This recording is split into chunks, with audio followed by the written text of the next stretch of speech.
สวัสดีครับผมชัยวัฒน์ชัยนะครับยินดีต้อนรับเข้าสู่สาระดีๆมีมาเล่าสู่กันฟังเรื่องราวต่อไปนี้นะครับผมจะมาเล่าถึงยาพิษที่ฆาตกรนำมาเป็นเครื่องมือเพื่อหวังเพียงชีวิตของผู้อื่นและรู้ไหมว่าสารพิษบางตัวปริมาณแค่2 กิโลกรัมก็เพียงพอจะทำให้ประชากรโลกเสียชีวิตได้เลยนะครับเมื่อคิดถึงยาพิษอันตรายถึงตายนะครับความคิดของเรามักจะคิดไปถึงสารหนูก่อนเป็นอันดับแรกๆเพราะเชื่อว่าเป็นอาวุธสังหารบุคคลสำคัญในประวัติศาสตร์ไม่ว่าจะเป็นสมเด็จพระเจ้าจอร์จที่3แห่งอังกฤษนโปเลียนโบนาปาร์จักรพรรดินโปเลียนที่1แห่งฝรั่งเศสไปจนถึงสมเด็จพระเจ้าจักรพรรดิกวางชีแห่งราชวงศ์ชิงของจีนเพราะในอดีตนั้นนะครับมีการใช้สารหนูทั้งเป็นยารักษาและอื่นๆอีกมากมายนะครับแต่จริงๆแล้วเมื่อการเวลาผ่านไปนะครับยาพิษที่ถูกพูดถึงก็เพิ่มมากขึ้นและร้ายแรงมากขึ้นส่วนหนึ่งเป็นผลพวงจากนวนิยายและมังงะอย่างเช่นนะครับหนังสือการ์ตูนญี่ปุ่นเรื่อง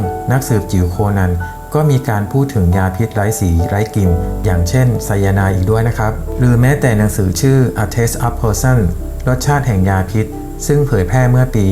2022 นะครับและเขียนโดยศาสตราจารย์นิวแบรดเบอรีนะครับนักวิทยาศาสตร์และนักชีวฟิสิกส์ได้อธิบายถึงพิษ 11 ชนิดที่เหล่าอาชญากรและฆาตกรได้ใช้เพื่อสังหารเหยื่อจากข้อมูลของ BBC ไทยได้บอกเราเรื่องราวของยาพิษชนิดที่แบรดเบอรีมองว่าเป็นที่นิยมมากที่สุดในโลกในยุคปัจจุบันด้วยนะครับอันดับที่1นะครับอาร์เซนิกครับหรือรู้จักในชื่อของสารหนูฉายาที่ใช้เรียกกันคือราชาแห่งยาพิษนะครับสารหนูเป็นเจ้าของสถิติในฐานะยาพิษที่มีการใช้มายาวนานและเรื่องชื่อที่สุดในโลกแบรดเบอรีระบุในหนังสือของเขาในทศวรรษที่ 19การวางยาพิษด้วยสารหนูคิดเป็นสัดส่วน1 ใน 3ของการวางยาพิษทั้งหมดด้วยเหตุผลว่าหาได้ง่ายมีการใช้งานที่หลากหลายครับทั้งรักษาเนื้อไม้ในอุตสาหกรรมไม้อัดกำจัดศัตรูพืชไปจนถึงในของเล่นสำหรับเด็กก็มีสำหรับฆาตกรที่ตั้งใจวางยาพิษคนอื่นสารหนูมีความพิเศษที่การใช้เพียงครั้งละไม่มากให้เหยื่อตายอย่างช้าๆเพราะเมื่อรับสารหนูเข้าไปในร่างกายนะครับถ้าปริมาณไม่มากจะก่อให้เกิดอาการท้องเสีย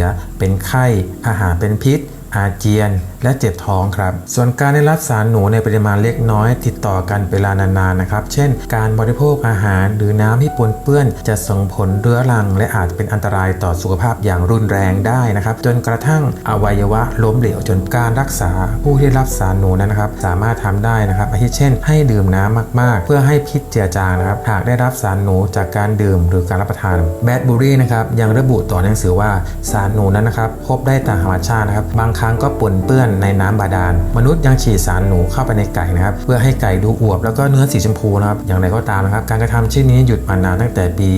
2013 แล้วนะครับหลังมีหลักฐานทางวิทยาศาสตร์ว่าสารหนูก่อให้เกิดโรคมะเร็งแล้วก็ปัญหาสุขภาพอื่นตามมาด้วยนะครับอันดับที่2นะครับไซยาไนด์ครับผมฉายาที่เรียกกันคืออาวุธฆาตกรรมยอดนิยมนะครับสำหรับแบรดเบอรีนะครับบอกว่ายาพิษอย่างเช่นไซยาไนด์มีชื่อเสียงอย่างมากจากบทบาทในนวนิยายและภาพยนตร์แนวสืบสวนสอบสวนไม่เพียงเท่านั้นนะครับนาซีมันยังใช้ไซยาไนด์ในการสังหารนักโทษในค่ายมรณะด้วยนะครับไม่จากการใช้สารหนูนะครับไซยาไนด์เป็นสารพิษที่พบได้ทั่วไปในพืชหลากหลายชนิดนะครับรวมถึงพบในสารสังเคราะห์สลับสีฟ้าด้วยนะครับผู้แต่งหนังสือนะครับรสชาติแห่งยาพิษนะครับอธิบายว่าสาเหตุที่ทำให้ไซยาไนด์เป็นยาพิษสมบูรณ์แบบนั้นก็เพราะว่ามันไร้รสชาติครับและมีประสิทธิภาพสังหารสูงเพียงสัดส่วน1 ใน 500 ช้อนชานะครับก็ทำให้ผู้ใหญ่เสียชีวิตได้นะครับเมื่อรับสารไซยาไนด์เข้าไปนะครับตัวสารจะเข้าไปเกาะกับฮีโมโกลบินในเม็ดเลือดแดงทำให้เซลล์ทำงานล้มเหลวนะครับในการผลิตพลังงานไปหล่อเลี้ยงร่างกายนะครับฤทธิ์ของมันจะคล้ายกับสารหนูเลยนะครับแต่ไซยาไนด์ออกฤทธิ์เร็วกว่ามากนะครับเพราะเป็นอะไรต่อหัวใจได้ทันที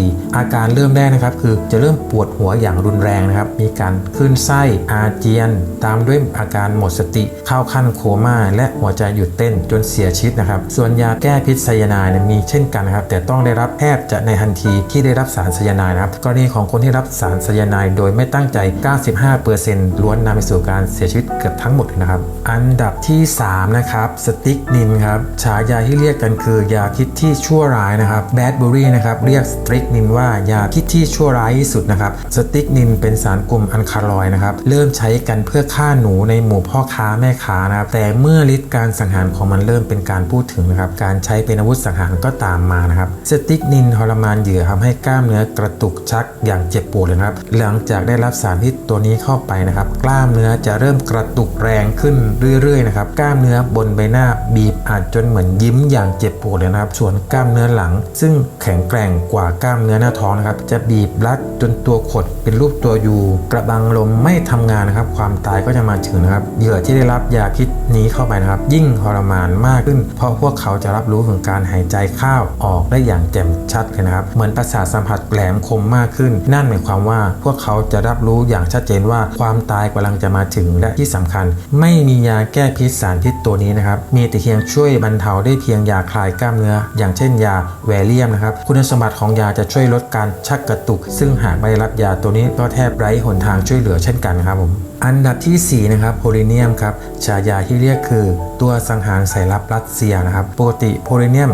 210เป็นสารกัมมันตรังสีที่ใช้ในเครื่องปฏิกรณ์นิวเคลียร์หรือเครื่องเร่งอนุภาคนะครับแต่หากเข้าไปอยู่ในร่างกายจะเป็นอันตรายอย่างมากกว่าไซยาไนด์หลายเท่าตัวนะครับผู้ที่ค้นพบโพลิเนียมคือมาดามมารีคูรีนะครับนักเคมีชาวโปแลนด์ซึ่งต่อมาก็เสียชีวิตจากสารกัมมันตรังสีที่ตัวเองได้สร้างขึ้นเช่นกันนะครับโพลิเนียมเพียง1ไมโครกรัมนะครับหรือแค่ฝุ่นผงนะครับก็เพียงพอทำให้เกิดกัมมันตรังภาพรังสีที่ถึงตายหากกลืนเข้าไปในร่างกายนะครับซึ่งคุณสมบัติของโพลิเนียมนะครับก็คือไร้สีไร้กลิ่นนะครับหลายคนเรียกมันว่ายาพิษสมบูรณ์แบบนะครับโดยเมื่อรับโพลิเนียมเข้าร่างกายนะครับมันจะกระจายไปทั่วร่างนะครับทั้งไตและไขกระดูกทำให้ผมร่วงอาเจียนท้องเสียก่อนจะเสียชีวิตนะครับและไม่มียารักษาโพลิเนียมในปัจจุบันถ้าใครโดนไปเนี่ยคงมีโอกาสรอดยากนะครับอันดับที่5นะครับเอโทโดท็อกซินนะครับฉายาที่เรียกกันคือพิษร้ายจากปลาปักกระเป้านะครับส่วนใหญ่จะมีสาเหตุเนื่องจากการรับประทานปลาที่มีสารพิษนะครับจัดเป็น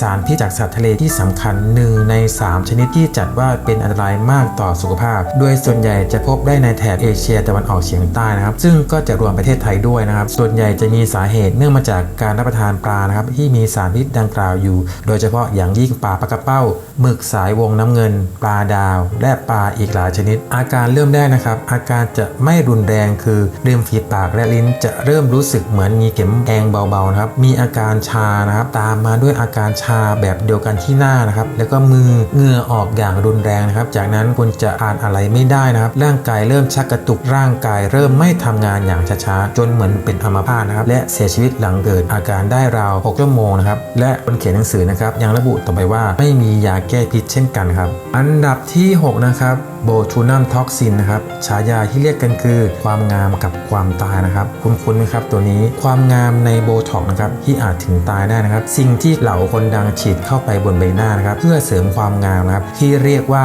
โบท็อกนั่นเองนะครับคือสารพิษที่ร้ายแรงที่สุดในโลกพิธีกรบิดแลบนะครับกล่าวว่าสารที่ใช้ในการโบท็อกคือโบทูลินัมท็อกซิน A นั่นเองครับเมื่อฉีดสารตัวนี้นะครับเข้าไปในร่างกายไม่ถึง1 กรัมนะครับอาจทำให้เสียชีวิตได้นะครับโดยโบทูนัมท็อกซินนะครับจะออกฤทธิ์โดยไปสกัดกั้นการส่งผ่านกระแสประสาทบริเวณกล้ามเนื้อด้วยการลดการหลั่งสารอะเซติลโคลีนนะครับทำให้การหดตัวของกล้ามเนื้อลดลงครับระงับความเจ็บปวดและลดการทำงานของระบบประสาทอัตโนมัตินะครับงานวิจัยด้านโบทูลินัมท็อกซินนะครับได้เผยแพร่โดยศูนย์ข้อมูลด้านเทคโนโลยีชีวภาพของสหรัฐระบุว่านะครับผลึกโบทูลินัมท็อกซินน้ำหนักเพียง1 กรัมนะครับก็สามารถฆ่าคนได้กว่า1 ล้านคนดังนั้นมันจึงมีศักยภาพสูงที่จะถูกใช้เป็นอาวุธเคมีด้วยสารพิษตัวนี้นะครับประมาณแค่2 กิโลกรัมก็เพียงพอจะทำให้ประชากรโลกเสียชีวิตทั้งหมดครับเป็นอย่างไรกันบ้างครับทุกคนได้ทราบแบบนี้แล้วนะครับบอกเลยว่าโลกนี้มีการผลิตสารพิษที่ร้ายแรงขึ้นมาด้วยเหตุผลใดก็ตามนะครับถ้านำมาใช้ถูกวัตถุประสงค์ย่อมเกิดประโยชน์แน่นอนแต่ถ้าเอามาใช้ในทางที่ผิดแล้วก็หายนะก็จะตามมาอย่างหลีกเลี่ยงไม่ได้ดังนั้นเราต้องใช้ชีวิตให้มีความรอบคอบระมัดระวังนะครับเพราะว่าเราไม่ทราบว่าเราจะตกเป็นเหยื่อของฆาตกรที่หวังเอาทรัพย์สินและชีวิตของเราเมื่อไหร่นะครับทุกคนคิดว่ายังไงครับกับสารพิษเหล่านี้ก็สามารถคอมเมนต์นะครับกับเราทางด้านล่างได้เลยนะครับถ้าข้อมูลที่นำเสนอผิดพลาดประการใดนะครับก็ขออภัยมาณที่นี้ด้วยนะครับฝากกดติดตามกดไลค์กดแชร์เพื่อเป็นกำลังใจในการทำคลิปต่อไปครับคลิปนี้กระผมขอลาไปก่อนไว้เจอกันคลิปหน้าสวัสดีครับ